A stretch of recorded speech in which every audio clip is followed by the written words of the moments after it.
Grand Final! The Sisters Call Cup, everybody. We have our first map in the Best of 5 series here, the Grand Final, a Meta Madness style tournament. Pretty much Meta Madness mini. Meta Madness for the Polish community. We have pre-bans, 25 in total, and heroes can only be played once. So this is a tournament that is hosted by the Polish community and basically 4 Polish players. There are a couple of players in the tournament that are not from Poland, but I think 95% of them are. So it's going to be a good one. We had some pretty impressive games from specifically Team Gachi, who came in the round-robin group phase in 4th. Team Zugzi was taken out by them, and that in and of itself was already a great series. But now it is the final battle. Team Agumi in blue, and I am a little bit curious. I really don't know what to expect from the red team in particular now.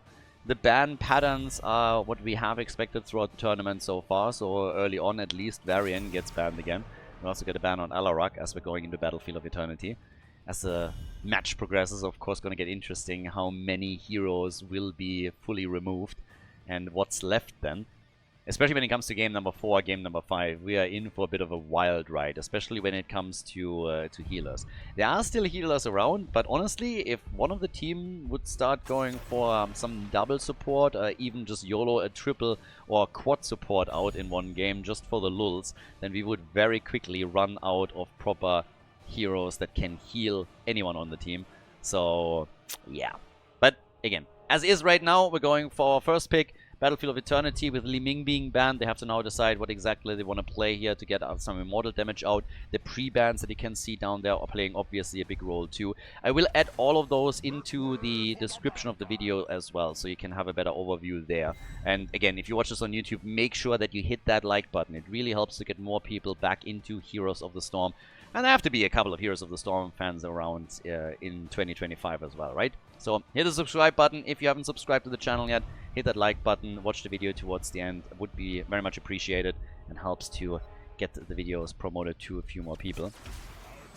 As we get Suljin on our first pick, and then Artanis and Rhaegar. Again, Artanis on Battlefield of Eternity is obviously a little bit higher in priority now that you have this many pre-bans. Normally, as a side laner, you still want to have other heroes there, but again, you are running a bit out of immortal damage heroes. That's the biggest problem on the map here. Normally, you would go, you know, Valla, Li Ming, Hanzo, but all of them are already banned for one reason or another. That's one of the reasons why we get Suljin as an early first pick. So that's a bit of a problem. And you need something. So Artanis, at least with the level 1 talent, is getting some extra immortal damage in.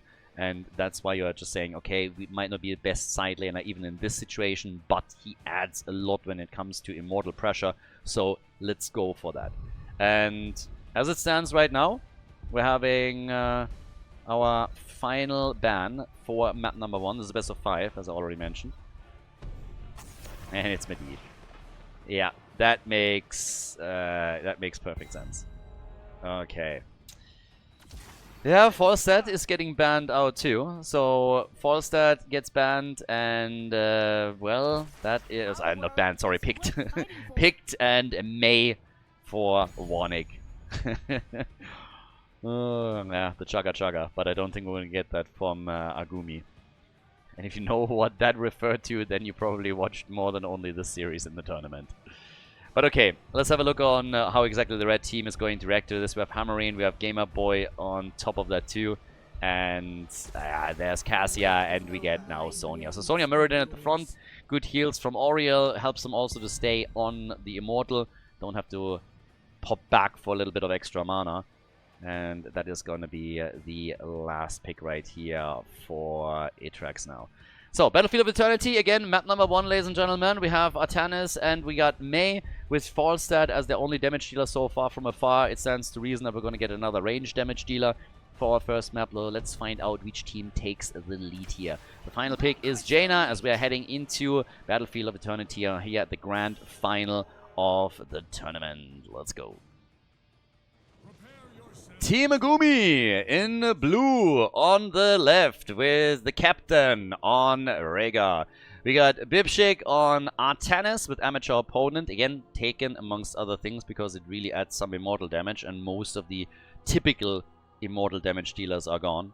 We got Balls on Falstad, Itrax on Jaina, and Warnick with Mei as over on the right side. Team Gachi is playing with Polinka on Oriel. We got Balor on Suljin, Hammerin is playing Sonya, Gachi on Muradin, and Gamerboy. Gamerboy is stacking it up, Thunderstroke on level 1, so going straight into the Lightning Fury quest.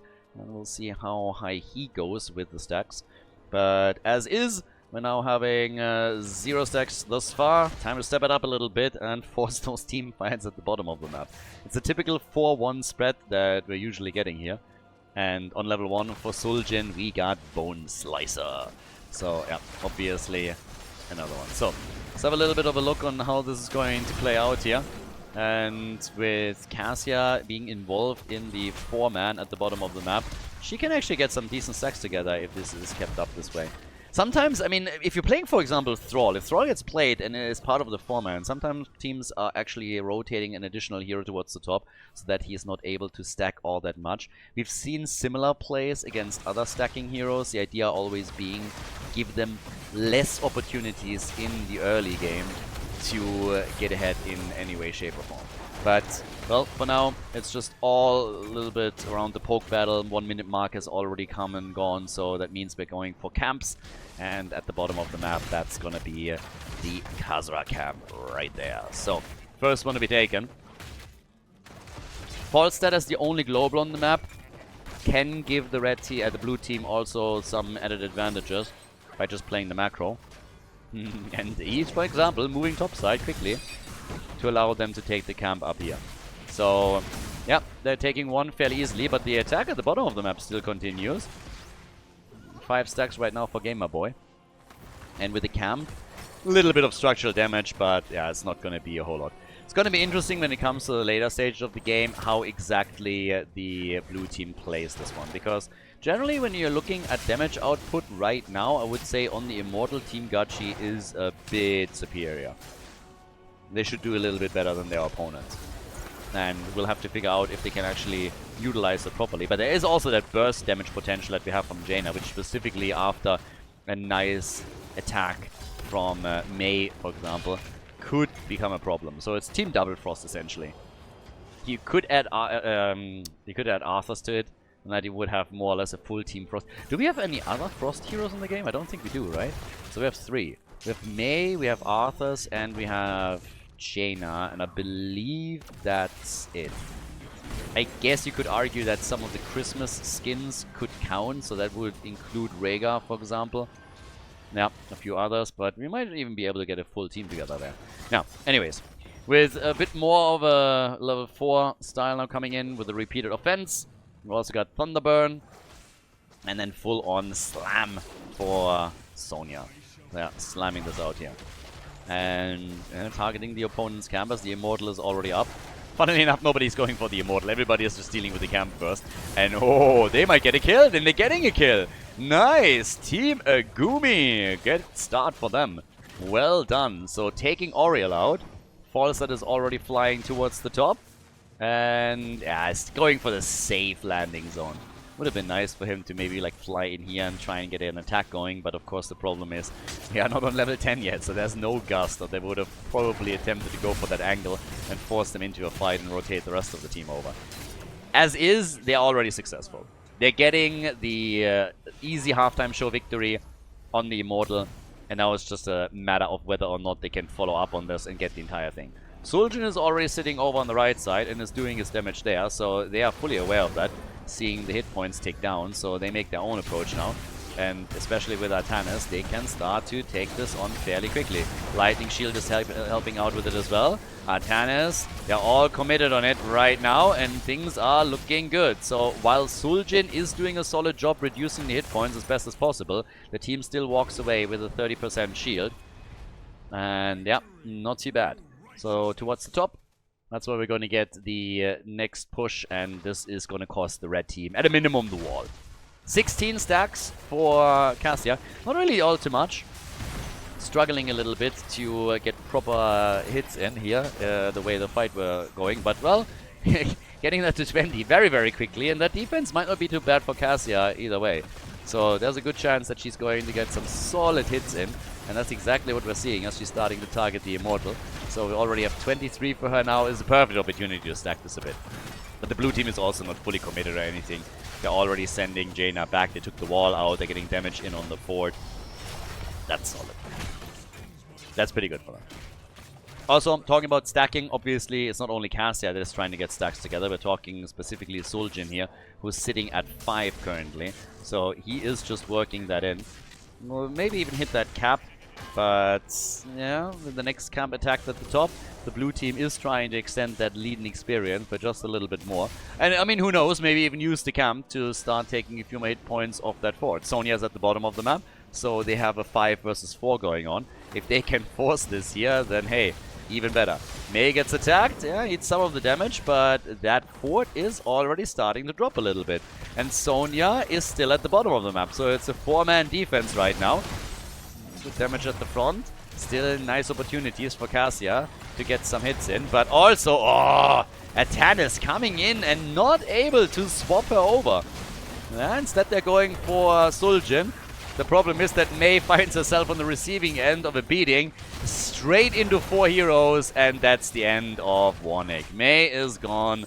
Highly unfortunate for them. Not only did they not get the fort, they also lost Mei, and they lost momentum at the bottom of the map. Team Gachi is coming out from a victory again in the loser bracket final, and, well, they are carrying that momentum clearly into game number 1. Just continuing where they started, where they left off there. So now we're getting the fort at the top lane absolutely demolished. The birdie is ready, flies into deep, and Balsa is nearly dead. Oh my god. I mean, the blue team, honestly, at this point, you gotta be careful. There's a couple of the fights where you can absolutely argue that Team Gachi made just a smart play, but now there are also mistakes on the blue team side that get fully exploited.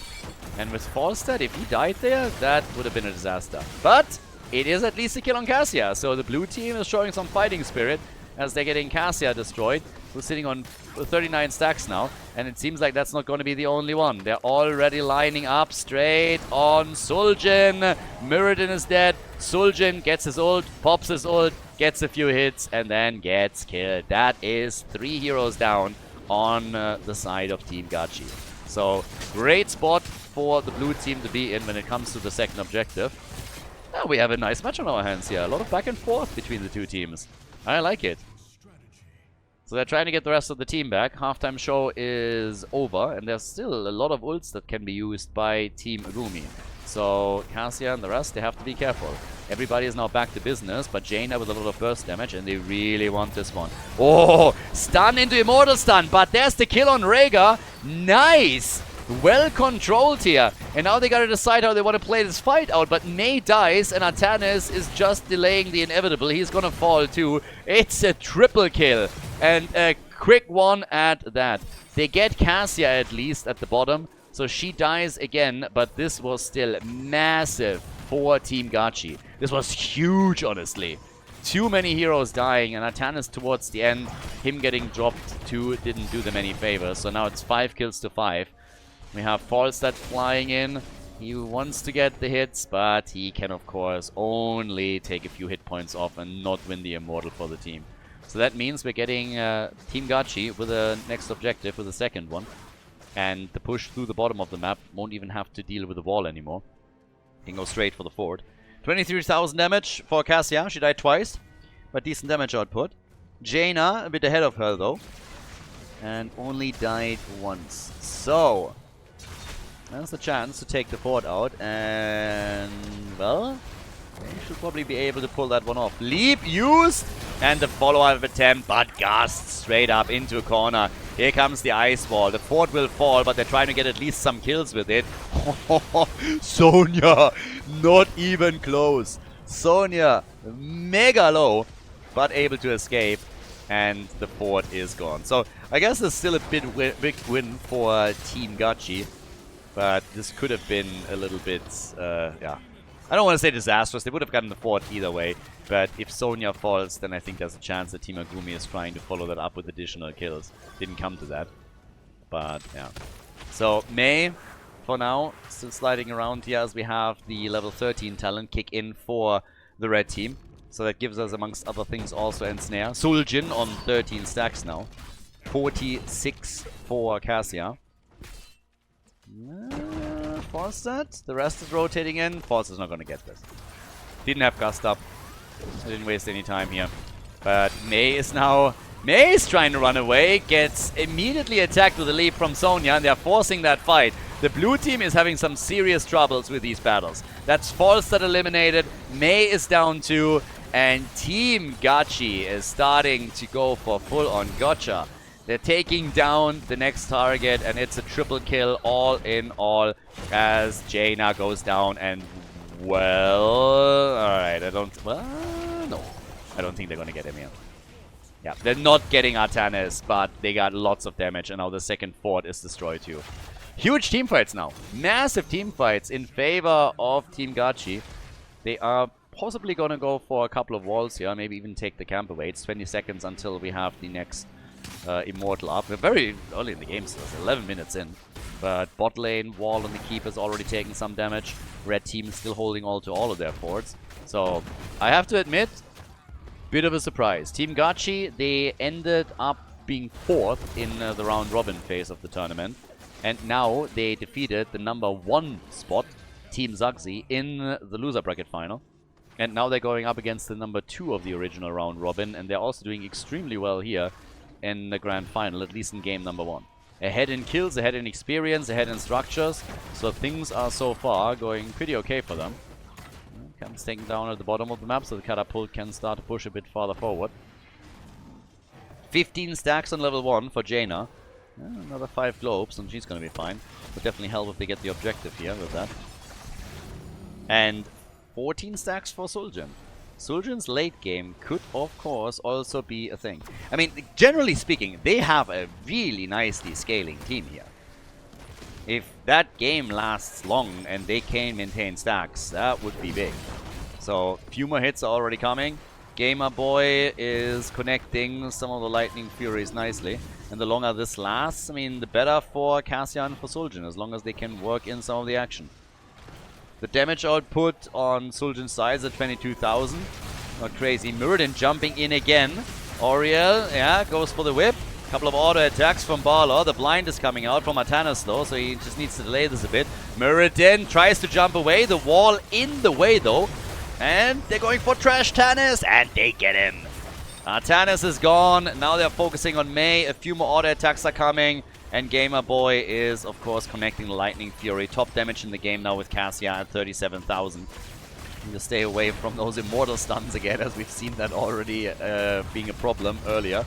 But they have the halftime show any moment now. So, yeah, 16 is also on the board, and that's essentially the stop sign right there for Team Megumi. If you are up against an opponent that has level 16, you should probably stay really, really far away from them. And maybe try to play around them and get damage in on the objective, but you can't force a team fight any longer. So 1 level behind, a talent behind, now the Immortal is taken, and that is a bad boy. That is a 95% shield for the Immortal. This one's gonna hurt. That's gonna be a bot lane push. And I guess even at the 13-minute mark, it should cost them a keep. If they lose heroes, then even more. But it's all a question of whether Sonya can land a nice leap or not. Muradin will have also his avatar back. Artanis is at the top. I actually don't like him being at the top all that much. They could go for the top side fort here, but they're not going to get level 16 for defense. So him being there, he shouldn't waste too much time, because they will eventually need him for the defense at the bot lane. Or it could be a push for the core instead. So, yeah, Artanis would be well advised to somehow make a play back. They want the fort at the top, I suppose, but still, this could come at a cost. They're taking a risk here. Ice Wall is out, and Sonya just disappears. That puts a stop to it. Sonya just disappears. So, yeah. They still get the keep, but that's a fort at the top that Artanis is most likely going to get. Yeah, well, if he commits a little bit more. The keep is gone. But Sonya getting destroyed there, that was really what put a stop to the push. If she survives, then I think there is a solid chance that we are going to see an attempt to go for the core. Maybe not a full commitment right at the start, but what you would have at least tried to do is attempt to see if you can poke around the edges a little bit, get a kill, and then take it from there. So right now, it's all about the mercenary camps. The lead and experience is still there, so still a thing. But the red team, apparently, are they forcing that fight? They seem to be eager to go for a bit more action. Quest completed for Jaina, finally. It took her quite a while, but there we are. Nice, the burst damage from Jaina. And here comes the leap, triple connect. Ancestral comes out, but Muradin is still in trouble, and he dies. Yep, Muradin is down. He gets destroyed. So far, so good. So the next attack already coming onto the fort. And this one is getting crushed as well. Down at the bottom of the map, we're getting some catapult pressure. So the keep down here obviously gone, and the catapult will march towards the core. Somebody needs to retreat and deal with it. But with Muradin down for another 20 seconds, the full map control currently belongs to the blue team. So Team Agumi, after the initial, I don't know if you want to call it shock or not, but after the initial troubles that they had, they're now starting to get a foothold here. Yeah, this game isn't over yet. It looked really good for Team Gachi for a long time. But now, it's maybe comeback time for Team Agumi.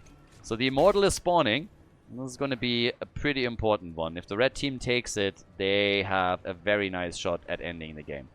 And even if they don't end the game right there, just think about it for just a moment. If you're in a situation where all of a sudden you don't have a single structure left except for your core, then you know it's not going to be an easy one.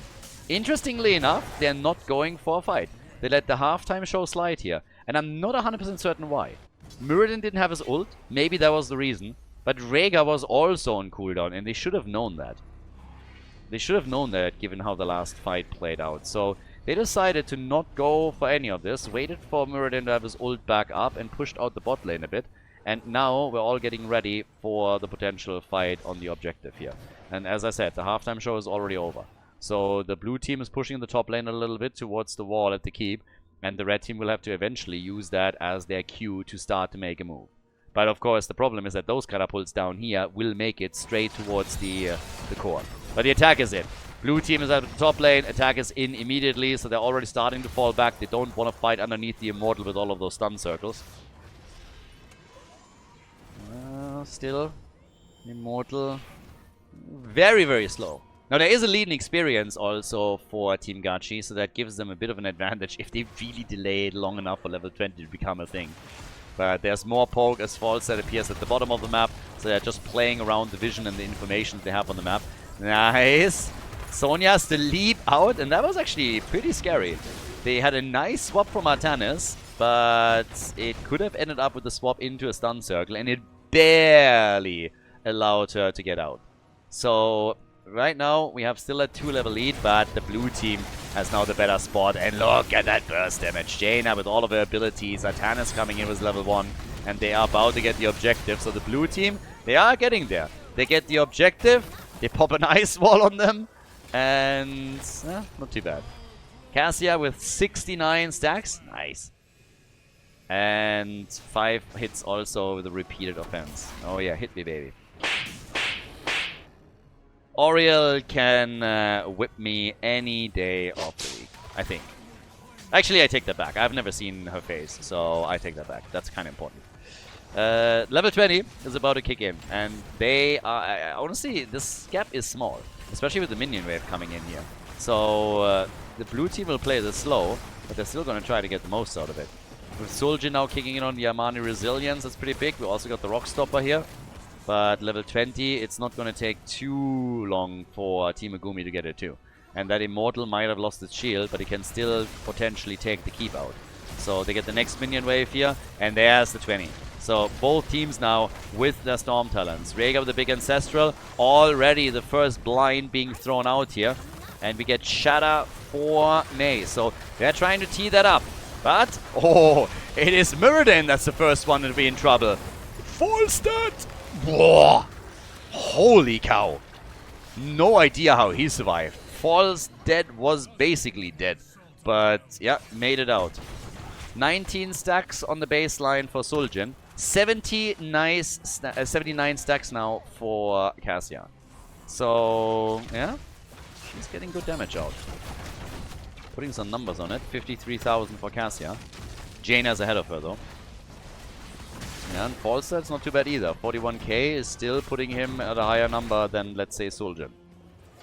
So, it's getting a little bit more even in game number 1. And we're 20 minutes in. Battlefield of Eternity, 20-minute game already. And the move towards the top for the next camp.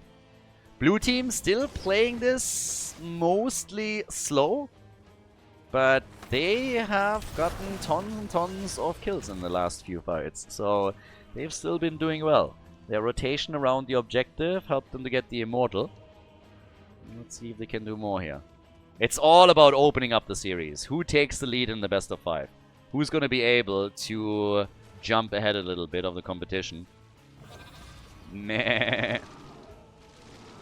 I don't even know what exactly made that sound here. Nobody even has a sheep mount. So, yeah, they take the cam too.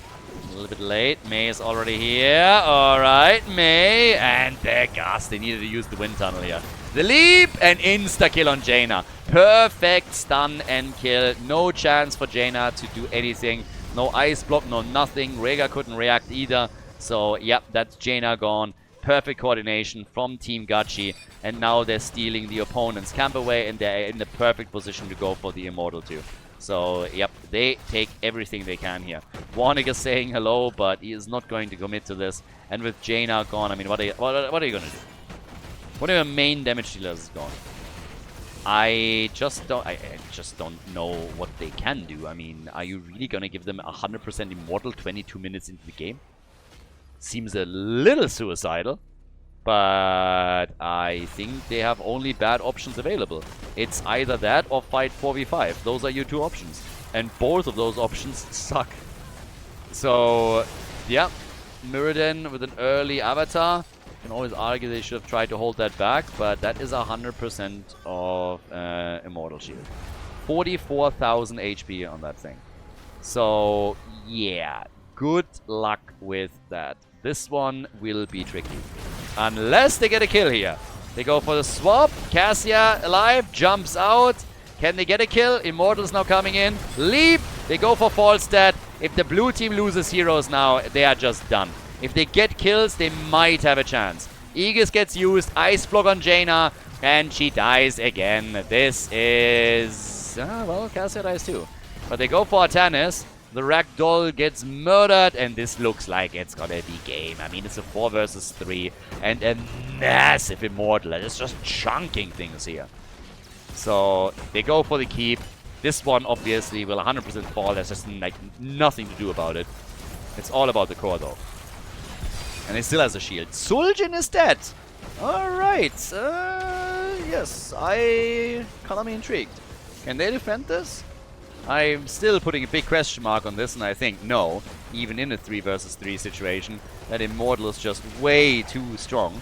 But at least now they have a fighting chance. Jaina is down for another 18 seconds though, so that's a problem. The Immortal is losing hit points, but not quickly enough, and that monster is just chucking the door down. I mean, just look at the core.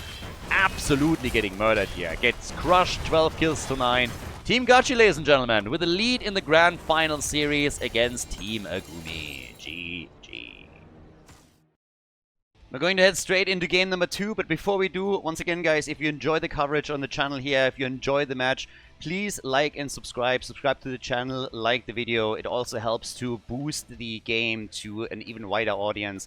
And of course, it helps to get people back into Heroes of the Storm, as the algorithm recommends the videos to people that were interested in Heroes of the Storm in the past. So again, before I continue, if you haven't done it yet, subscribe to the channel and like the video. Appreciate it. And with that, we're heading straight into the second map of the series. Second map, we go to Dragonshire. Team Gachi is in the lead in the best of 5 series of the Grand Final. Now we have our pre-bans, and the heroes that were played on the first map are also unavailable, so limiting that hero pool a little bit more. I have to say something. Usually, obviously, in games like this, I always come in, you know, and I'm nagging a little bit when something annoys me. The good old Khaldor rants. But I want to give a big shout out to all of the players that are currently playing here. The entire Polish community, because they are doing a fantastic job with just running the show here. We have players jumping into lobbies super quickly when somebody needs a break because they need to go to the bathroom or anything of the sorts. It's usually called out in advance, and it happens maybe once every 2 or 3 maps. So I guess today we had 3 breaks. And most of those breaks were at a maximum 5 minutes. And I mean 5 minutes, not 5 minutes and then it takes like 10, 12. But literally 5-minute breaks. When a team played 2 best-of-5s in a row, they just said like, hey, we just need a second. People need to get some water, want to go to the bathroom. And it was just like snappy. So big shout out to them. It's an absolute pleasure to cast this here. This has been super fun. Everybody has been on point with this and has to be called out here. So big shout out to the Polish community. Big shout out to Ritual, who was organizing this and was also giving me a lot of the info here. So yeah, absolutely fantastic. And while we are in that spirit, I want to also give a huge shout out to everybody that contributes on Liquipedia, because whoever is doing all of the updates right now, not only in this tournament but also in the past ones, you guys are absolutely rock stars, and I love everything that you do. So thank you very much for the work you put in. It's very much appreciated. Game number 2 with the lead for Team Gachi. So they're a little bit on a roll here. Definitely on a bit of a tear. And Zagara gets picked first. So we get her very quickly here on Dragonshire. Very strong pick, obviously, on Dragonshire too. Now, the one ban that we haven't seen here is Cho'Gall. Just saying. No Cho'Gall so far. Dragonshire is not necessarily the best map for Cho'Gall. You can still play him, don't get me wrong. But the problem is obviously that in order to get the objective, you need to hold 2 points and then fight for the 3rd. Which means if you only have 4 bodies on the map, it's a little bit difficult at times to play that on a macro level. So we get Varian, we get EDC. That's also interesting for a very... Like, I mean, first of all, if you go for a lot of triple front lines, you are starting to run out of tanks at some point. So Varian taken, I like it. ETC together with him. We have the ban on Liming at least, but there is other burst damage dealers that you can still get that would help Varian to get quick kills. Or Fia comes to mind. We have other mages too. Kalthas is open, so could go for him as well. King of Dragonshire is taken, so we got Rexa at the top. And Agumi is going for Uther here. So we have our Uther solo heal. But, yeah, with the final bans coming in, let's see what they are grabbing. Funnily enough, you could still go Cho'Gall with this. With what the blue team has.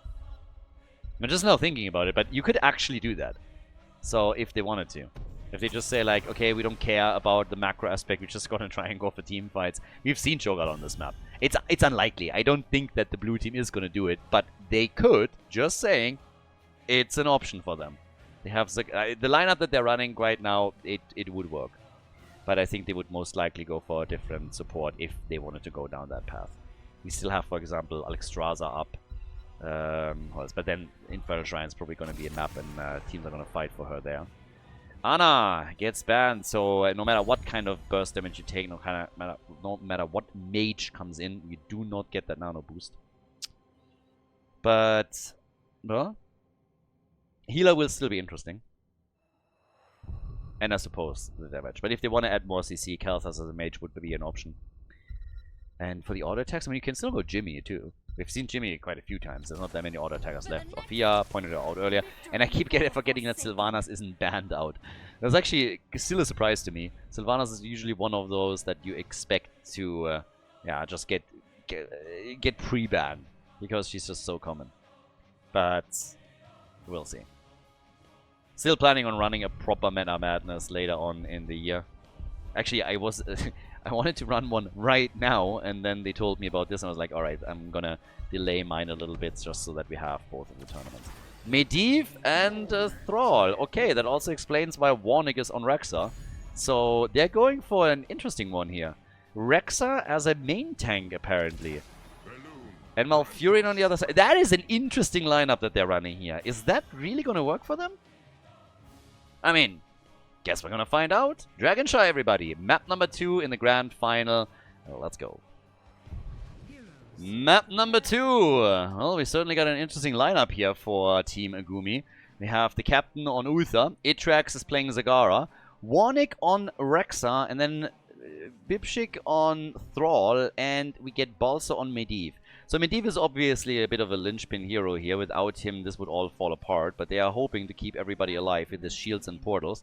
Whereas over on the right side, Team Gachi is playing with Valla and Sylvanas, hammering on ETC. We got Palinka on Malfurion, Gachi on Varian, and Gamer Boy with Orphea. So I don't know, guys, but I like what we're seeing from the red team a lot, and I'm not quite sure what to make of the lineup that we see for the blue team. But I would assume that if they play something like this, they tested it out previously, and well, the early game at least is working for them. So a bit of a Sudoku move right there. They decided to go for the big fight, and that is a kill against Orphea. So very quickly, Team Megumi takes first blood in the game. Maybe even a bit more interesting, at least for Medivh, is that with one single hit, or maybe two, he already got 5 stacks for his quest reward. Missed this one, so yeah, cast effect, but still, that's a really good start for the 5v5 that they got here. The kill against Orphea doesn't really matter too much. It gives you some experience. How much experience do you actually get from this? That was a good question thinking about it. 300. 300 for that level 1 hero. That's all that they get. I think they can probably stomach that loss. So, yeah, I don't think that's really too big of an issue for them here. We'll check back later. But now we got Thrall up at the top, trolling Thunder as usual. Level 4 is where it gets interesting for Varian. For now, we just have Rexa moving around with Misha. But again, it is the main tank. So I suppose Misha is the real tank for them. There's no stacking that they can use in order to... Sometimes when you're going up against someone like Samuro or Rexa and you have a stacking quest, like, I don't know, Cassian, you can do a few moves here, so that could get interesting. But I want to see how the mid and the late game are looking here, because we are now going up against Medivh with ETC, who has decent portal control, who... Medivh, Malfurion, who can also control this, and Varian, who can taunt. So there's a lot of tools in the hands of Team Gachi that should really help them to shut down some of the impact that Medivh usually has. Problem is that in the early game, they are kind of giving everything away here. That's 2 kills to 0, both of them against Orphea, and an early Dragonite. Now, it's not as disastrous necessarily as this might sound right now, because again, this is Dragonshire and it's a very early DK. But they need to make sure that they're also starting to get some kills themselves, or at least apply pressure. So there's a 1-level lead now for Team Megumi. And yeah, time will tell. 22 stacks for Medivh, not bad. But they're getting pressured a lot down here. Zagara is just ripping them a new one, as Sylvanas is defending. Ford hasn't even taken damage. So it's still fine, but they're falling behind in XP. We got lots of damage against Medivh, and he's the one that needs to be careful the most, but he is just ripping those stacks in. 33 already at the 3-minute mark. Not bad. If he can, I mean, another 7 should be easy peasy, right? Talking about stacks, Thrall is sitting at 3. But there needs to be some kind of reckoning for Team Gachi. Currently, it just seems that Team Megumi is coming from the loss in game number 1. It's just like, alright boys, let's show these plebs how it's done. Let's kill these kids. They got level 7 fairly early. Again, that lead and experience was extended with all of the structures that were already taken out. And I don't like that we essentially always have very low HP heroes here on the side of Team Gachi before the fights even start, or at least that's the feeling that I'm getting. It's probably not even true, but yeah. So they go for the camp. Still a bit of experience to be had at the bottom of the map. Topside is the one lane that worked out well for them, but now here comes, yep, the camp. So it's going to be one mercenary camp against another. And Sylvanas can actually help to push this back and just blow this up quickly. So that's exactly what they're going to try and do, I guess. And that will help ETC to push at the top lane. But the objective will soon come up again. There's another camp at the bottom of the map, this time a freebie for Team Megumi. Yeah, and ETC has easy control over here. Once down at the bottom, they have to now defend, and this is a lot of blue that we're seeing here. Another wave coming in. Sylvanas in the middle. And she could actually... Oh, no, okay. I was about to say that she could get ganked here, if she isn't careful. No kill so far for Team Gachi. Haven't gotten a single kill yet. Quest completed for Medivh, 4 minutes 40 seconds. Well done. Thrall is, I suppose, soon going to complete his. Needs one more connect. There it is. And the wall, at least, that one is taken out. So I gotta give ETC a bit of credit here. He did well on that end. They're taking both of the shrines now and will apply a bit of pressure. Blue team is obviously at a minimum going to guard the middle of the map. Medivh can also just always fly around, drop down, and then take the shrine at the bot lane. But we have now level 10 in half a level for the team in blue. And Thrall is already retaking. So once they hit level 10, if at that point in time they control both of the shrines, then it's another free Dragonite.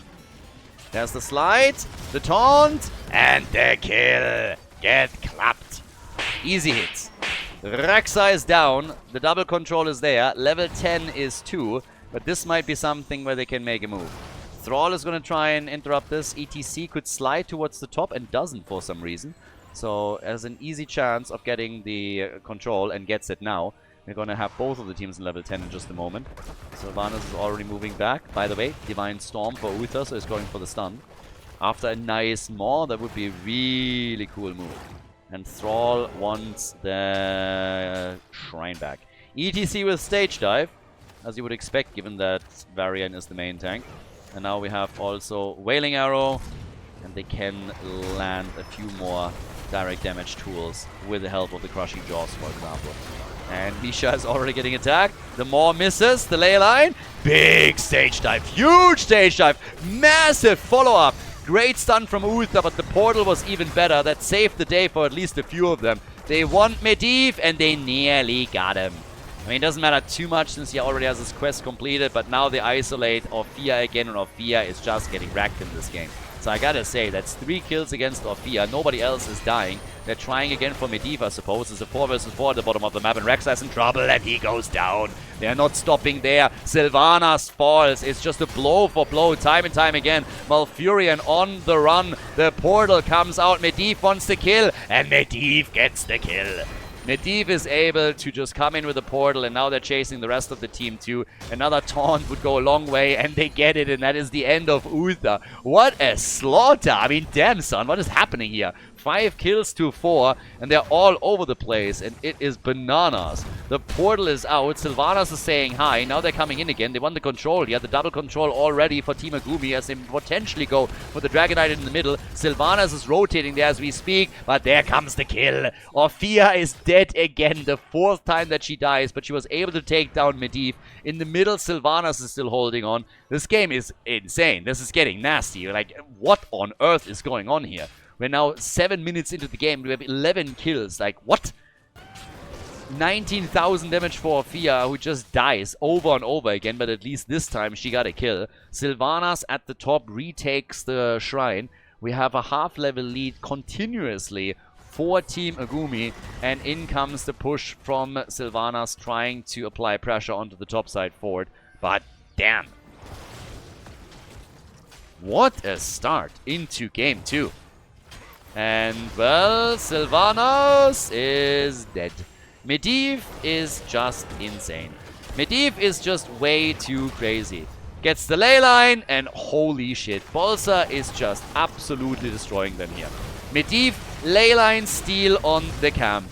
Awesome play by him. Malfurion is now dead too, and I think the blue team is just going to farm them from here on out until the end of days. Insanity. Double maw. I mean, as if it wasn't bad enough already. Now both of them get mauled and killed. Like, what the hell? It's a 5-man team wipe. 11 kills to 5. And Team Agumi with the bait hits. But yeah, look at this. Medivh flies in, sees it, drops in, ley line, and he's just like, yep, I got this. Thank you, boys. And I'm gonna take it from here on out. Huge. Absolutely huge. Medivh is insane. Absolutely insane. What a performance from Bolsa. And, yeah, they're gonna get another Dragonite. There it is. DK is taken. Medivh is at 30,000 damage. He's top damage in the game. Just saying. Just easy top damage. Not even a problem. They move towards the top. They take the fort out. They have a 2-level advantage now over the opponent's team. Down at the bottom of the map, the Dragonite is still buying them a bit more time. Playing this slow, easy. Another quick kick. And over in the middle, they're trying to go for the next one here as well. So, yeah, they want the forts. Dragonite is down at the bottom. Big hit and double kill. Alright, that's one way to get back into the game. Uther and Thrall both gone. It's a nice first step, but let's face it, they lost so much here. 2 forts are gone. If they can maybe also take... I love that the Dragon Knight just really doesn't care. Move straight into the middle. The portal is already here, but there is a taunt available. So, Leyline... okay, fair enough. Leyline gets used right away from Medivh. He's not taking any chances. There's the taunt, but I don't think they have the damage there. No, they are a little bit too greedy now for these kills. I like the enthusiasm, I like the optimism, but that is just... I'm sorry, that's just sick. You're diving too hard against them. You know they can turn it on you. So losing... I mean, losing Orphea again like this, it just feels silly at this point. This is the 6th time that Orphea dies. They need to stop this. It's fine when you can try and chase somebody, but they were too close to the towers in the first place, and you don't know what happens behind that wall. You have Medivh against you, and he's been ripping you a new one, like, all game long. So don't give him more opportunities. Great, though, for the blue team. I mean, they've taken now every single fort out with the exception of 1. They've gotten 2 Dragon Knights, and they still maintain a lead of a bit more than the level. The talent advantage is now gone. But we'll figure out, I think, in a moment how much Team Gachi can now do with level 16. I mean, for them, it's tough. For them, it's really tough. So, yeah, well, we'll actually see.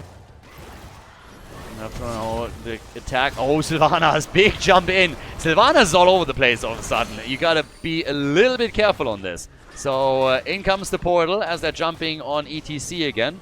We have at the bottom of the map the Siege Giants. And, yeah, they're just getting chunked away. Gamer Boy apparently decided it's a little bit safer to go for... that it's safer to go for minions and not for heroes anymore. And he's not completely wrong, but Medivh then comes in and says, you know what? I actually think we can go for a kill here. It was a nice attempt by Orphea to turn it around. But, yeah, Sylvanas now defending at the bottom of the map. The fort is about to be taken out. We got 5 kills of a difference between the two teams. And as you can see here, we're having now 33,000 damage for Orphea. And, yeah, 35,000 for Medivh. So, as is, it's all about the portals. Portals are coming in over and over again. Medivh has been the bane of the existence of Team Gachi. Even with the global, I mean, think about this. They actually have a global. They have ETC with stage dive. And he's the one that I suppose still keeps them in experience range a little bit. He's getting a lot for the team here. The hero, it's not even that big of a difference in hero XP. I mean, it's 1,500. It's not nothing. But mercenary experience, this is really where the biggest chunk of that lead comes from. So, yeah. Up at the top, we got still ETC slowly doing his thing. But the blue team is getting ready for the next attack. You also have to be careful with Medivh. Sundering, alright. Maw is out. Zagara, a bit of trouble. ETC dove in with a stage dive down to the bottom. They're trying to get the kill here. But now Hammerin is all alone. They're chasing Uther. And he's dead. Uther is dead, but so is ETC. So ETC is gone. And yeah, that's a bit problematic. Up at the top, we are currently having a big push thanks to the camp for the fort. But we'll see how much they get out of it. It's a pretty interesting one because all of the momentum is essentially in the hands of the blue team, but they are not able to break through the lead much more than where they are right now. And this is not going to be an objective for Team Gachi. So, sorry, for the blue team. The Team Gachi is denying it to them. I think they're still going to get one more Dragon Knight before we have 20 versus 20. That would be my assumption at least. So, let's see. We got Uther back in 4 seconds. ETC will be back. Fight without the two of them. There's no healer. No healer for the blue team.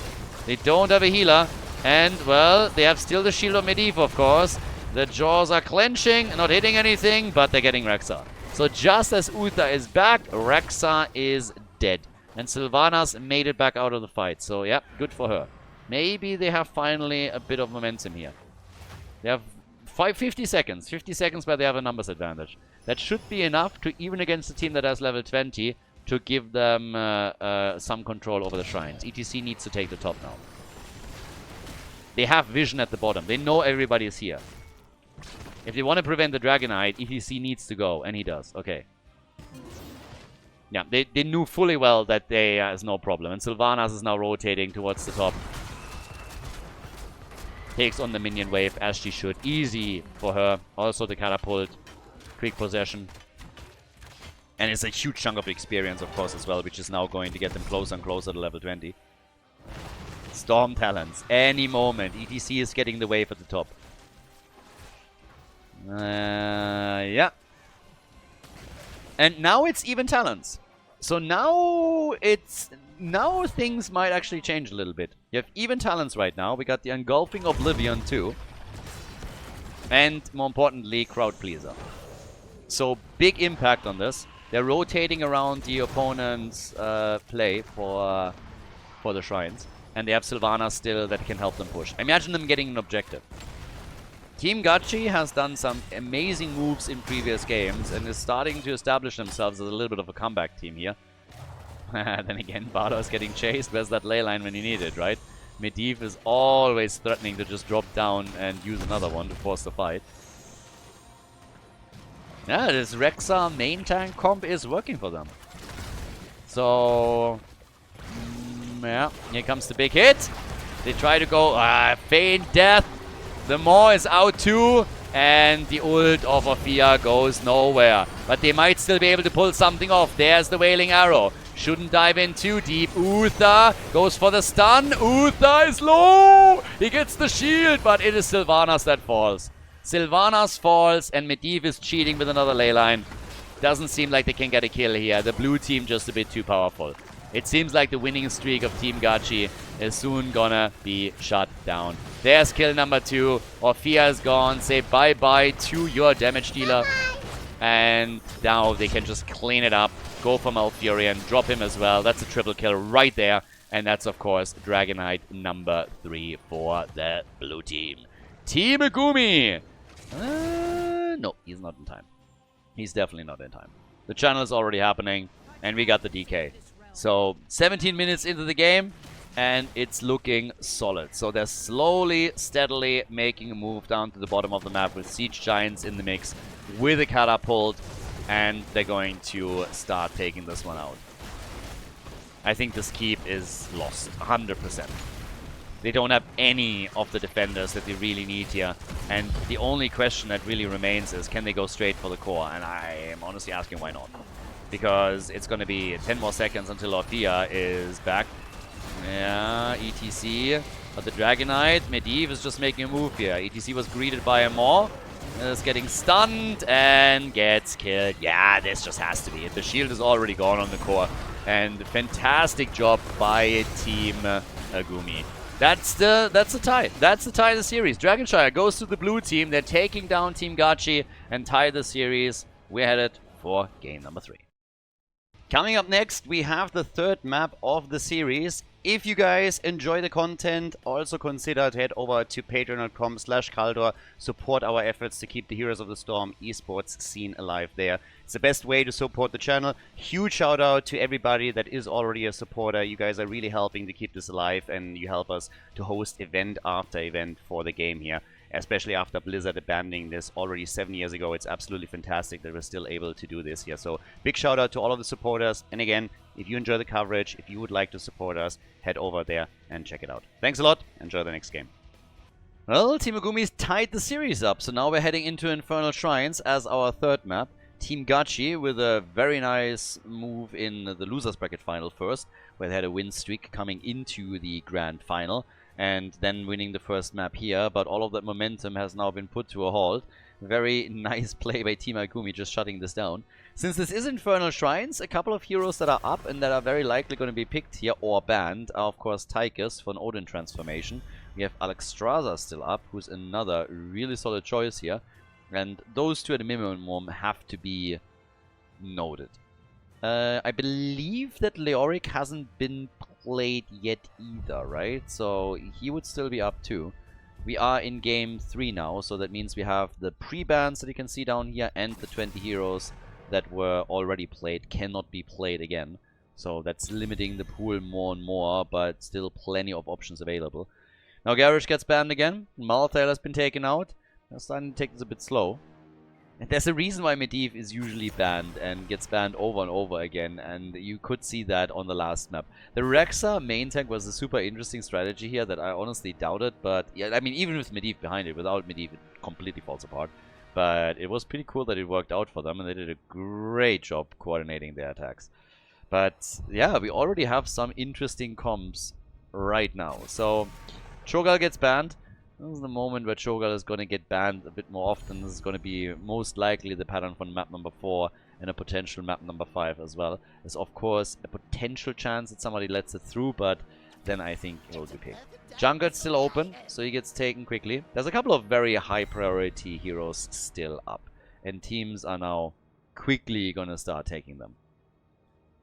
But yeah, I mean, again, we could, there's Leo, as I mentioned earlier, we could get KT, for example. Kel'Thas on Infernal Shrines isn't too bad either. There's a good map for him, so there's a good chance that he's going to be taken. Well, Dehaka Kayn, yeah, great support obviously for just overall control, and they definitely agree with that, so Dehaka Kayn is in. That gives us, on the red team side, the next double pick here, and I'm still waiting for Tychus and or Alexstrasza to make an appearance. What other supports are actually still up? They're not going to take Lily here. Morales isn't going to be picked either. Oriel has been played, I believe. Yeah, Alexstrasza is probably your best bet. Kel'Thas, talked about him. And there is Arthas. Okay, for a bit more control. So Tychus is still open. Tychus is still open, and now Team Megumi could technically also attempt to ban out a healer if they want to force their hand a little bit into the right direction. For they themselves, frontline, main tank, will also be a bit intriguing.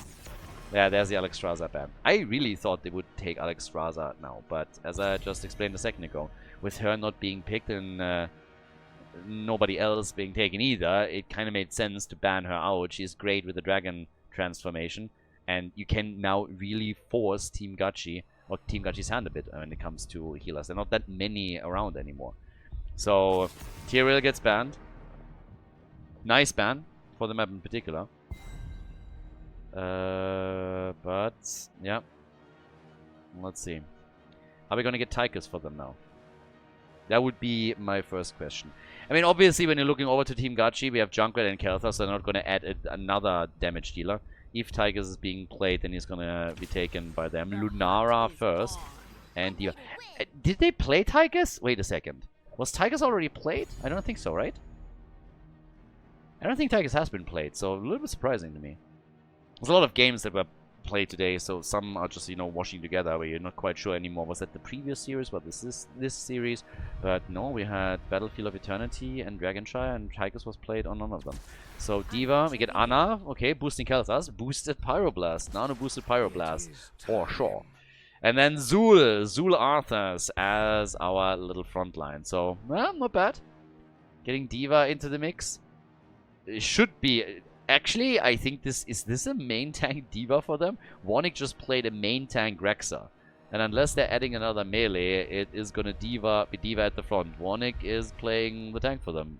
So, Itrax, yeah, I think it's going to be a main tank Diva. So they are out there when it comes to the front line. Deathwing, haven't seen that bad boy in a while either. So Infernal Shrines, everybody. Map number 3, let's go. Team Gachi against Team Megumi.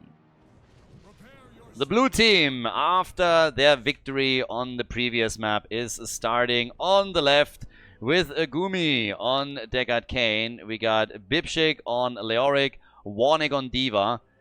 As the main tank pretty much with full metal on level 1. Bolsa's playing Lunara. Again, I applaud the performance on Medivh. Nicely done.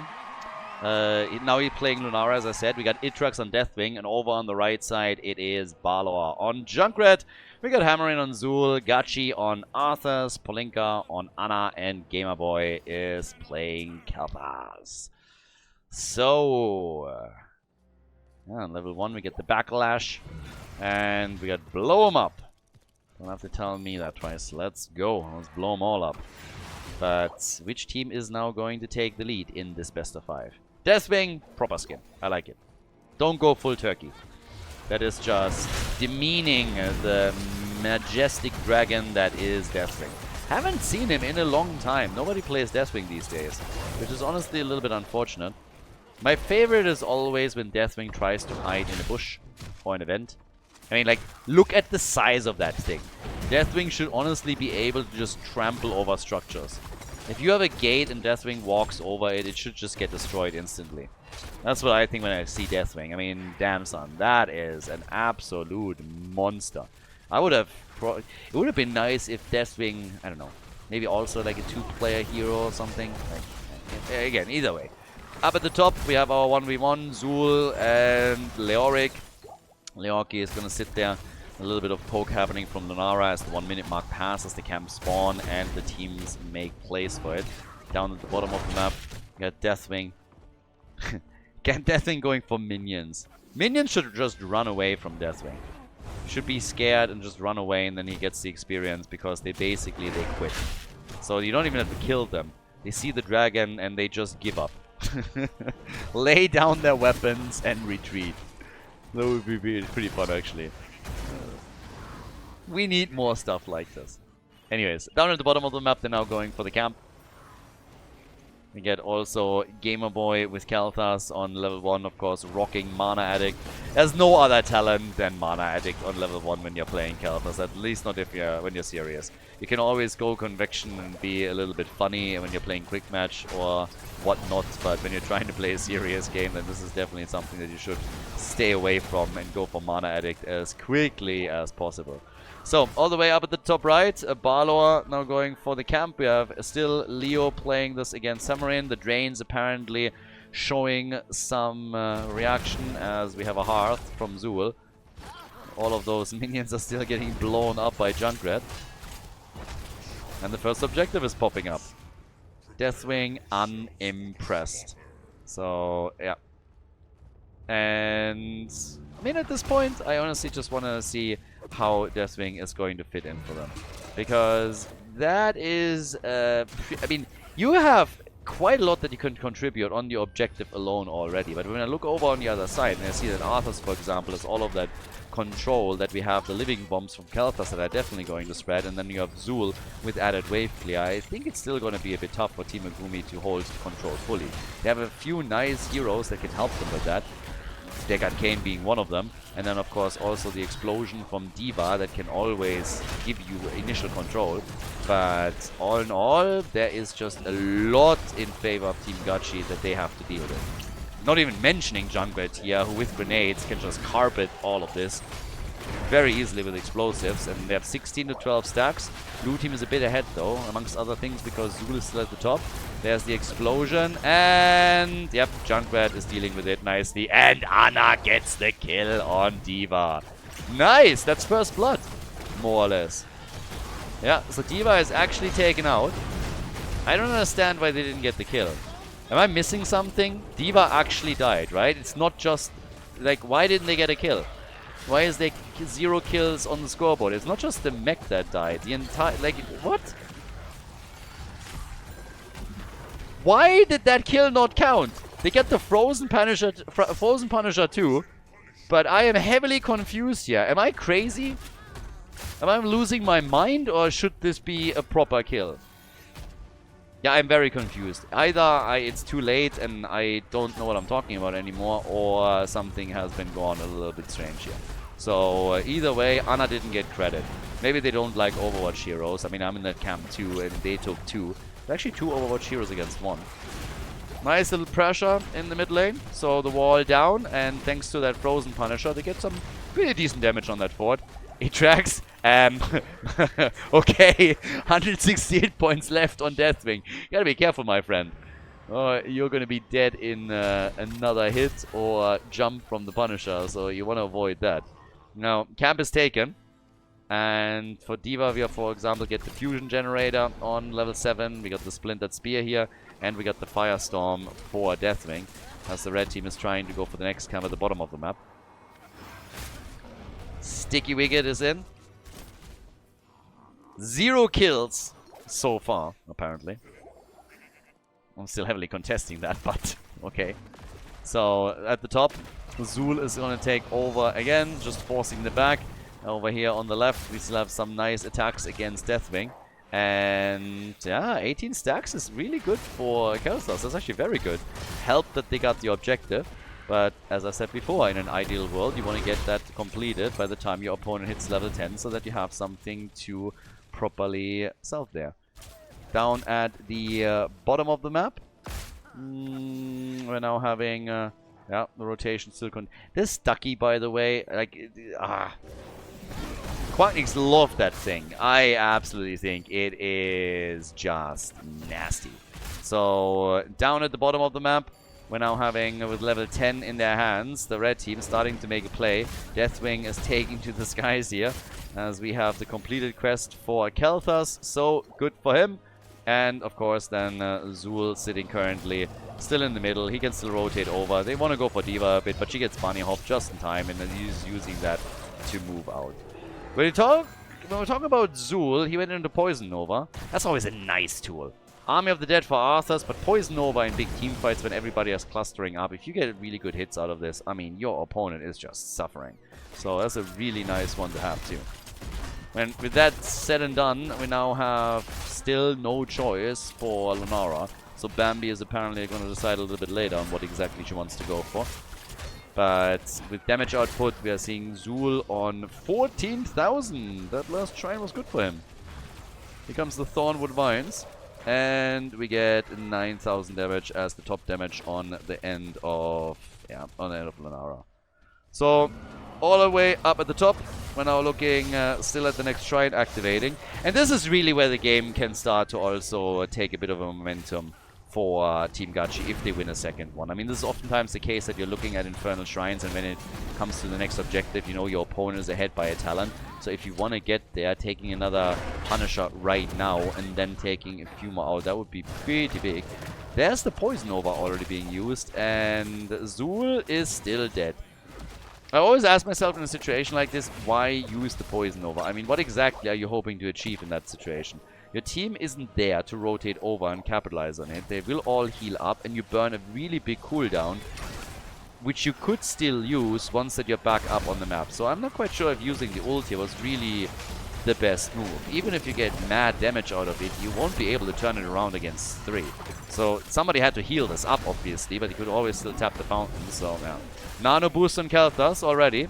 He went Phoenix, and there's Deathwing saying hello real quickly, and nice! The bunny up in perfect position as they go for Gamer Boy, and that is the end of Kelthas. Kelthas is gone, and what about Arthas? D.Va is jumping back out, and here comes the hit against Leo, so he is dead now as well. Leoki gone, and they're going for Arthas, but he's still fine. The Army of the Dead is keeping him in play, and now it's D.Va that gets absolutely dropped again. So yeah, D.Va is gone. Even Lunara's in trouble. So Lunara gets followed too.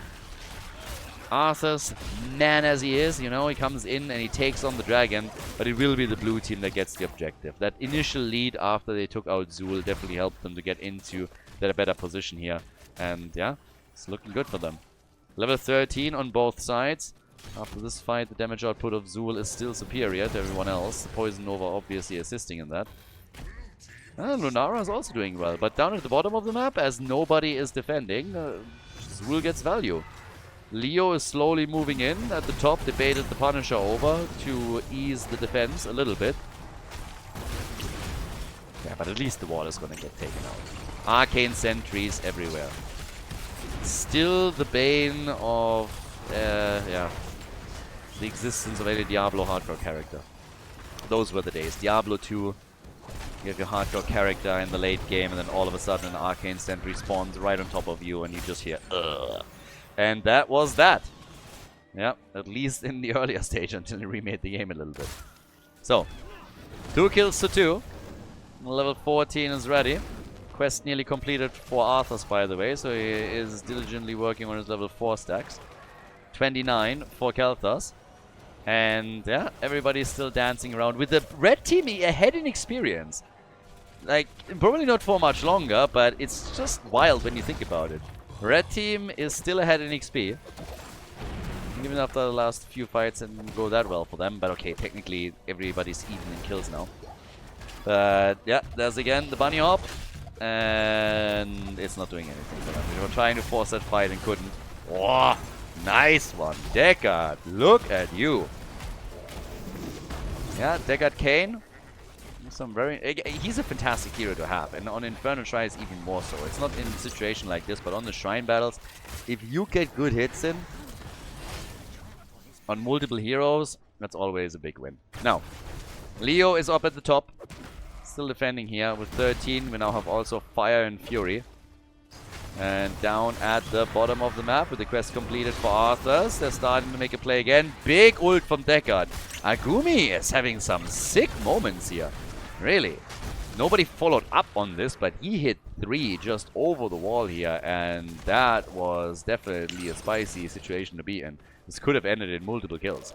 Another thing that we're seeing though is that at the top the fort is taking more and more damage as Leoric has done an absolutely spectacular job.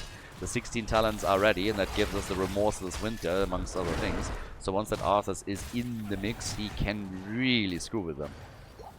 Elementium plating for Deathwing, and the next objective should soon be announced for the mid lane. Not a single fort has fallen yet. Some have taken damage, especially the one in the middle. But nobody was able to take one out yet. Also, just saying, Ignite and Pyromaniac now. Full on spec with this into Living Bombs. That's what we're getting from Khaldor in this game. Arthas, he's all completed on his quests. And here comes the objective. And this is an even battle. I actually love this series. It's game number 3 right now, and it is dead even. So game 3, and right now, absolutely no clue who is going to take this next victory. I mean, it could be either one. Depending on how the fight goes, who will take the lead in the best of 3 at this point. They're starting to make the moves here. Yeah, Gachi is slowly backing off. We have Deathwing jumping in, saying hello here as Leo ghosts around, is getting ready for that entomb, and lands it on Arthas. Not too much of a deal for him though. A good ult, but also Zul with a nice move, and immediately Junkrat ready when the explosion from D.Va comes. So both of the teams with some pretty sweet plays here as they're fighting for objective number 3. Gamer Boy might be the first one to fall, and he goes down. Yeah, D.Va could be in trouble too, so is Leo. Everybody's a bit low on the blue team, but the red team is starting to lose more heroes from the looks of it. Yep, down go Zul and Leorki, both of them eliminated, but Arthas falls as well. And Team Agumi is taking more and more control of the objective and will eventually walk away with the next Punisher, at least from the looks of it. But I gotta say, Team Gachi got close. They got really close. They're still not out of it yet. 36 to 33, but since they're getting pushed back here and have only 2 heroes surviving, they won't be able to go for it after all. So, nicely done. 5 kills to 4. Super close series. I mean, immensely close series now between the teams. And, yeah, the Punisher now moving through the middle. That's going to be the first 4 to fall in this game, for sure. Looking at the numbers, we have 37,000 from Kelthas now. 38,000 from Lunara. And that's going to be the mid wall as well. They have to bait it over. And there's the entomb! The jump! Nice! And the barbecue! Bye-bye! Gamer Boy is dead. Very nice kill. Fantastic kill by Team Agumi. And what an entomb by Leoric. Well done. So incredibly well done. And that's going to net them a keep even. So that was awesome. Wow, they nearly get the kill on Junkrat. Damn, they're all so insanely low. I mean, Lunara's most like... no, she actually makes it. They're going for the core. Guys, they're actually spiraling this completely out of control for the red team. Deathwing is moving in deep. The core is taking damage. The only question is how much. There's the next kill. They're coming in for Hammering. And Zul is gone. Zul's gone. The core is at 50%. And Leorki goes down. Lunara is nearly dead. Now Junkrat and Arthas are falling. But this is game. What a performance by Team Agumi here. Job well done as they come in swinging and they take the lead in the best of 3 series. They win the 2nd map in a row and take down Team Gachi on Infernal Shrines. GG.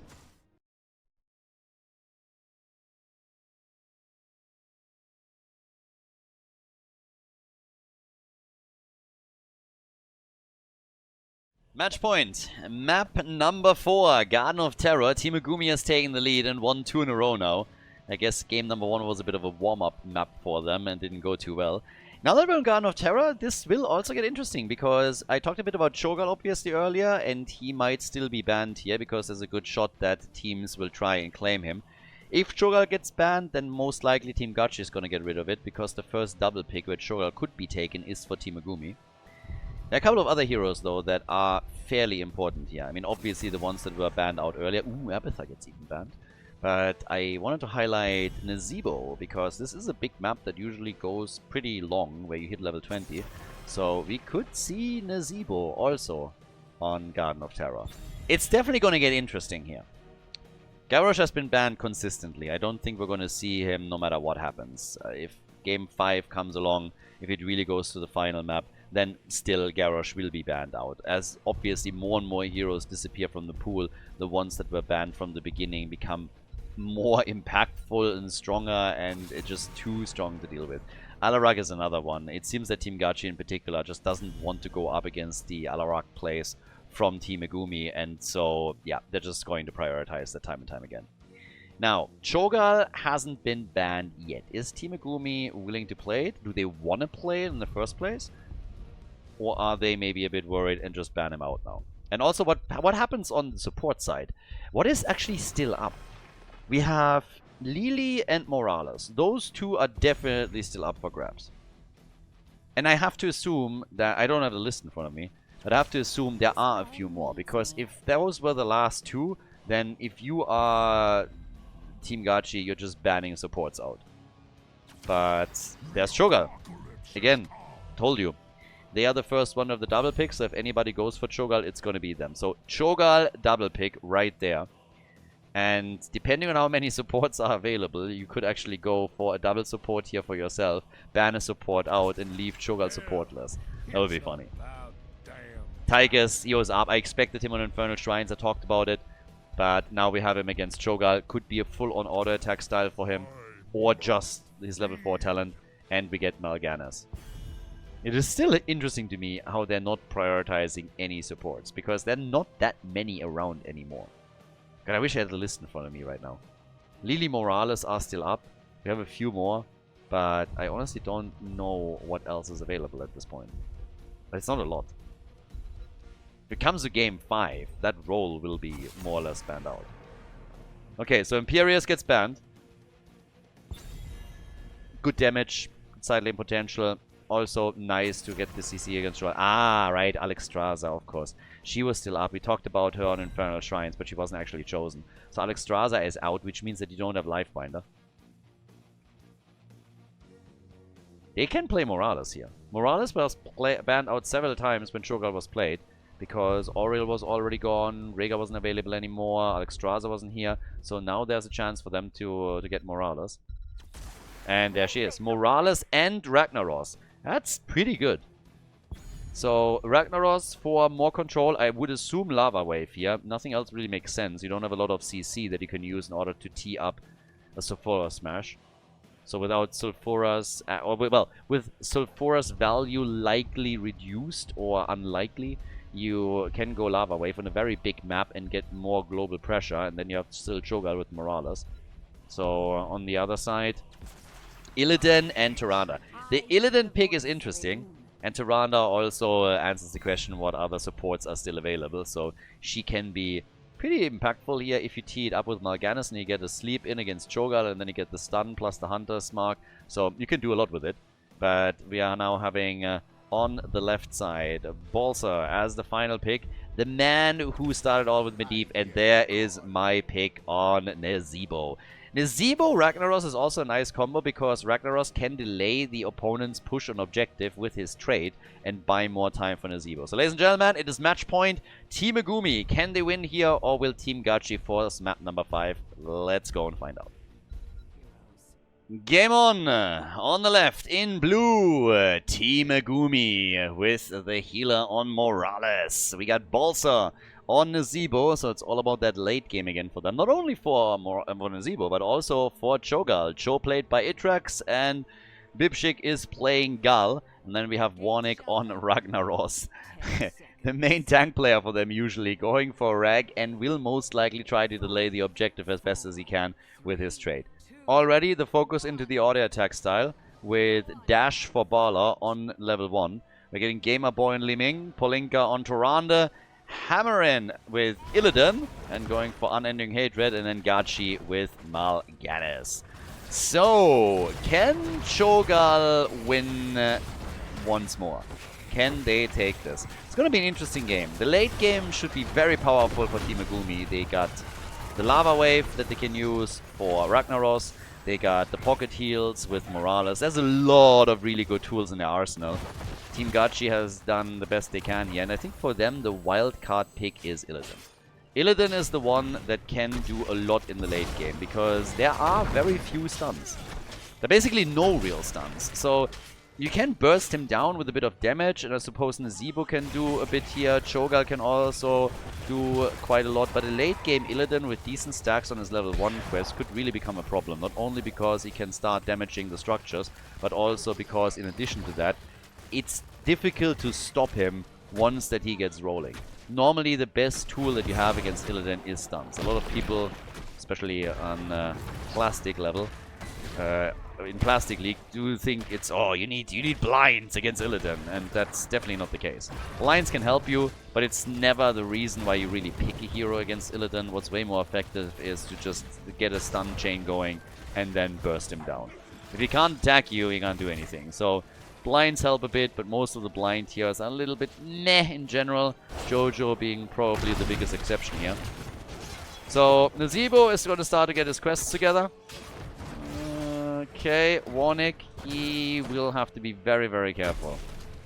Now, Ragnaros is definitely going to be one of the priority targets for them. But talking about targets, damn, they're going for the bottom wall already. And especially with the Toad build on Nazeebo, Toad builds are amazing against structures. You're getting mad damage in whenever you're using that. So Toads can be super useful when you're just trying to raise down structures, push this out a little bit further, and this is more or less what we're seeing here.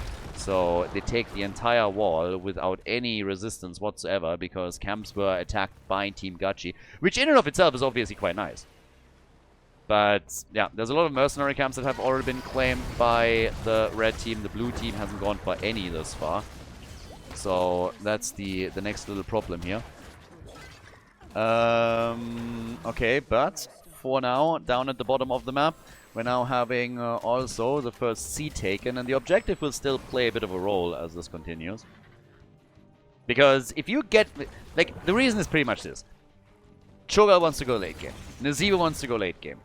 If you get now full map control from Team Gachi with mercenary camps, with the objective, with garden terrors, and you can start taking structures out, you eliminate the forts, you create more space for Illidan that way, then that late game is going to be a huge problem. In an ideal world, what Team Megumi is going to try and do is get to a late game while still playing on eye level in structures and experience with their opponent's team. If they can do that, then they have a very good shot of leveraging the late game potential of Cho'Gall and of Nazeebo to do their thing. And the one hero that is really trying to then keep them in that spot is going to be Ragnaros with a lava wave that allows him to control the side lanes a little bit. And in addition to that, then also his trade whenever an objective is claimed or there is a super heavy push coming. So they're going to try and slow play this a bit. This is why these seeds that we're now getting are going to become really interesting. Because this is another one that just gets given up by Team Megumi. They're not going for any seeds here. They haven't lost any heroes yet. We're 4 minutes in. Tychus has gone into the bigger they are as his level 4 choice. So he is targeting with that his opponent Cho'Gall. He even gets Seeker, so for more burst damage that they can execute. Illidan is stacking. He wants to, of course, get into the late game too. And Cho'Gall is just slowly doing his thing at the bottom of the map, while Nazeebo's job is essentially to stay with the team here and try to... nice, nice. That was a scary moment for Mal'Ganis. But yeah, Nazeebo's just trying to get stacks. And so far he's doing okay. He's sitting at 15, so that's pretty decent. Cho'Gall moves out of harm's way here quickly. And Ragnaros is still rotating. That's a nice zombie wall. That one hit hard. And talking about hitting hard, Cho'Gall is doing good work against Mal'Ganis too. Yeah, 0 kills in this game so far. Team Megumi, they know that they have the opportunity now to win this game. To win the entire match. To crown themselves the champions of the tournament. But can they really get there? That is the bigger question. Also, while we're here... Oh, careful. Ragnaros! First blood. Ragnaros goes down 5-minute mark. While we are here in the game right now, in the grand final, I also want to make sure that we are giving a bit of a shout out to Nevicia, who's one of the main sponsors of the event apparently. So big shout out to her. And thanks a lot for supporting not only the Heroes of the Storm community, but in this case specifically the Polish Heroes of the Storm community. That's also the reason why it's called the Sisters Call Cup. But for now, seems like we're calling... apparently our favorite heroes include Sylvanas and Tyrande. Tyrande actually in this game, but just before the team was able to get a seed, Team Megumi is grabbing one for themselves. So good for them. They have... excuse me. Alright, so apparently they're not taking it. They're just trying to delay it even more. I mean, fair enough. It's not necessarily a bad choice. You can delay and delay and delay and delay. Especially since this position is much farther to the left side of the map. So they have the vision there. Drill now on level 10. We have Lava Wave, as already expected previously. Cho'Gall with Twisting Nether and with the Hammer of Twilight. And we also get the Stim Drone here. Illidan went Hunt. Pseudo-global for him, of course. Allows them for quick aggression too. But I kind of like that they just let the seed sit there. They know that eventually the opponent is going to get Garden Terrors that they have to defend against, I believe. 78 stacks for Nazeebo. Illidan! Taken down after all at the top, so a counter kill. Ragnaros has to move back out and does. And I gotta say that at least Nazeebo needs to hurry up his stacking process a little bit. He's been shut down slightly. Ooh, Disintegrate as well. It's not even going for Wave of Force, but going straight for Disintegrate here. So even more damage. Even more poke. When without Calamity, we could also see them... Oh, Tigers is gone! There's the pocket heal! They focus and they kill! Disintegrate! Yeah, Illidan is shutting that down completely. Illidan with a hunt led to the kill on Cho'Gall, and now he's gonna lead to a kill on Morales. Completes his quest in the process. They got a little bit too greedy moving with Cho'Gall onto the fort, and then it was just too much with Illidan hunting in. So that is the kind of play that is really going to ruin the game for them. Because now the seed was taken because of those kills, and that's Garden Terrors. So Ragnaros will have to defend with his trade. And this is where it starts to get really interesting from the perspective of Team Megumi, because they have to now properly defend and slow the game down, and this is the first time that it has really failed for them. They lost too many heroes in the process, and it gets a bit tricky. And also with slowing things down, Nazeebo has not been able to get too many good stacks. That is a problem. Disintegrate is now in. We're getting together with that glass cannon, so even more burst damage that is coming out. The Garden Terror at the bottom of the map is defended again quite nicely by Nazeebo.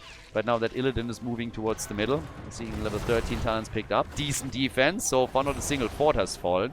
So I'm actually pretty impressed. All the forts are still in play. So that first objective has done very little to nothing for Team Megumi.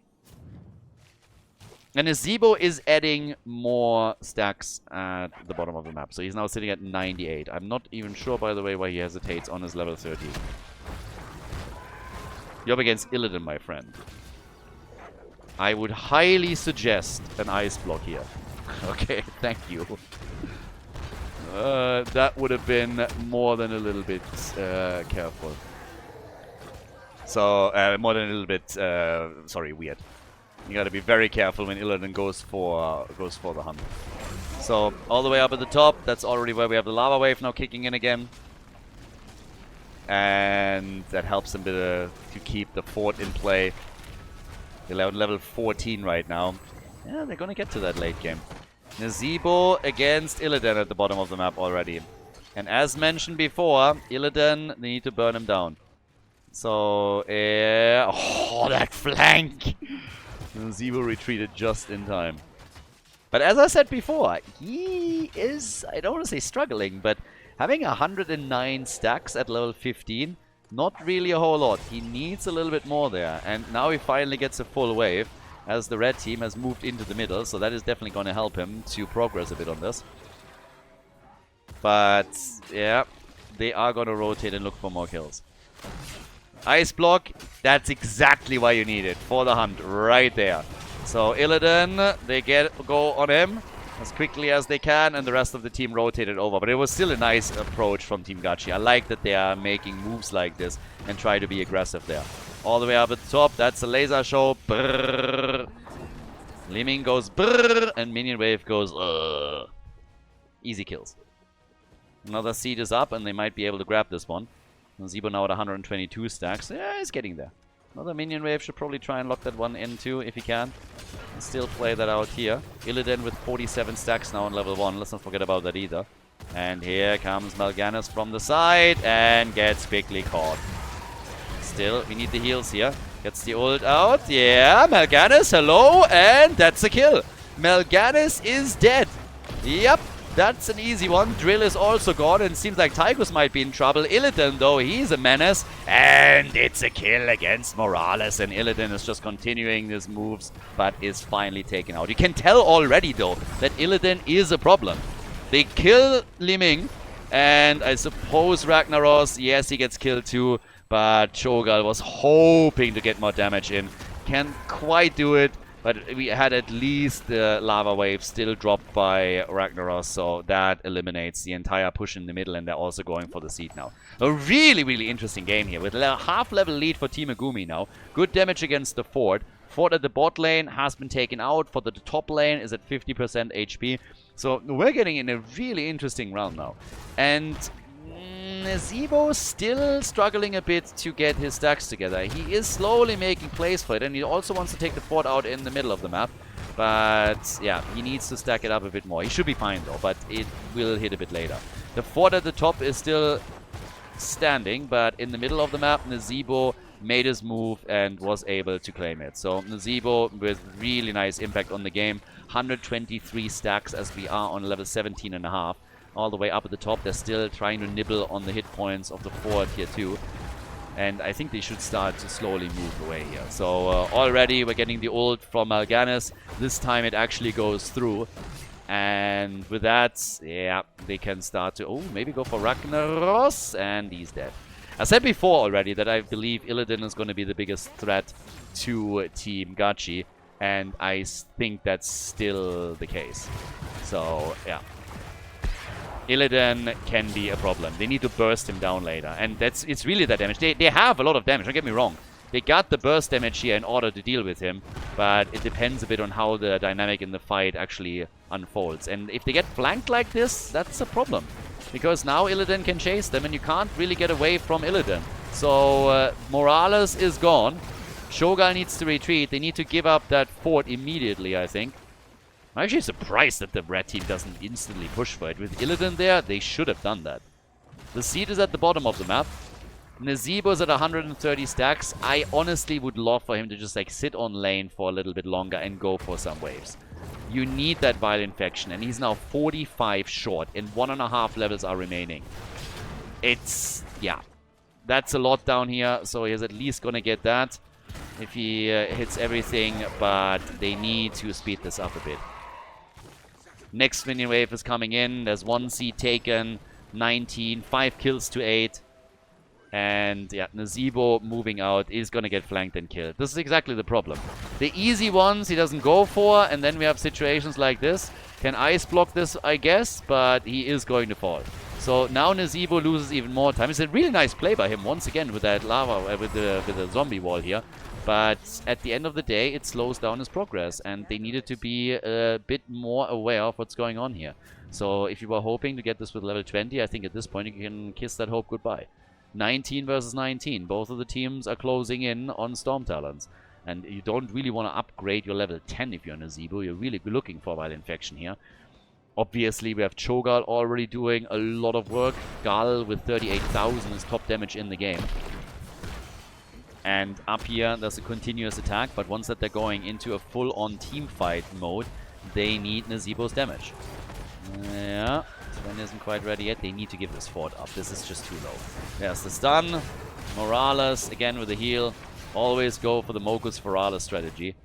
Ragnaros is going to have the Lava Wave, so they're going to get a lot of control. But of course, the next problem is every single lane that you Lava Wave means that you have no minions that Nazeebo can take either. So, yeah, Molten Core and Molten Block is in. And they can, yeah, they save him and they are totally fine. They can also delay the seed a little bit more. Nazeebo is back up. Level 20 now on both sides. And, yeah, there's the Vile Infection. But he doesn't have the stacks yet. He can get a huge chunk in the middle. Good for him. But again, they need to slow play this a little bit more. They have every tool now. 150 stacks, 25 short. Wrath of Nathrisa. And we got nowhere to hide. Yeah, Ragnaros with the Lava Wave up at the top is getting another potential wave. Nazeebo, careful. They go for Illidan again. Good damage, but they need more. And he gets a couple of toads through. So good hits by him. Needs another 20. Catapults at the bottom. Fort at the top is also low. Essentially, the blue team is exactly where they wanted to be. They need to get Nazeebo on 20, but besides that, they're exactly where they wanted to be. They wanted the late game. They used the entire strategy here with Ragnaros to slow things down to get to a point where they can make those plays, and it is currently working really well for them. They have a double charge on Lava Wave. They can control the side lanes. They just need to ensure that they're not losing a team fight, and all of a sudden, like Illidan is just chasing them across the map and kills every single one of them. That's the biggest problem they're currently facing. There's burst damage coming from Li Ming. She went Glass Cannon. We have Illidan with 60 stacks on his level 1, and he went full on into nowhere to hide. So unlimited range right now, and he will jump in here at the top soon. Once again, the kill potentially. Yeah, there's Illidan, and yeah, he has to retreat. Illidan is low, and Illidan is dead. Illidan is dead, and now they can rejoin the fight here. And look at Nazeebo already crushing it, even without him having his Vile Infection stats. They get the double kill here. That's the late game that they were waiting for. Lava Wave with even more damage, pushing the waves out. The team is in the middle. And let's not forget that Nazeebo, even though he hasn't completed his level 1 quest yet, has actually a Toad build. And what do Toads do? They destroy structures. Absolutely destroy them. Oh, Li Ming! Careful, girl. You got Glass Cannon. You have absolutely no business being in that spot. So there's the next wave, and Nazeebo is at 169. 4 versus 3. 5 versus 3, depending on how you count it. This is your wave, my friend. Why is Nazeebo not on this wave? Please explain it to me. That was the safest wave of your life. Yeah, and nobody steals that camp there either. So Balsa is now coming in. He needs exactly 6 stacks, and he's not going to get them here. He's going to get a few, but it's not going to be enough. He needs 1 more. If he would have moved there right away, they would be done with it. Actually, they do have it. My apologies.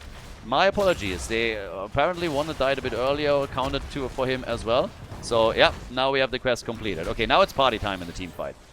Now it's party time in the team fights. Ragnaros gets attacked. Illidan is all alone. He's dead. You can't be that far out. Not in a situation like this. Illidan with bad positioning gets insta-killed. Now Tyrande is... sorry, Li Ming was in trouble. Yeah, top side Lava Wave is pushing for the top keep. And here come the damage numbers. Nazeebo currently at 37,000. They kill Mal'Ganis. Ice block on Nazeebo.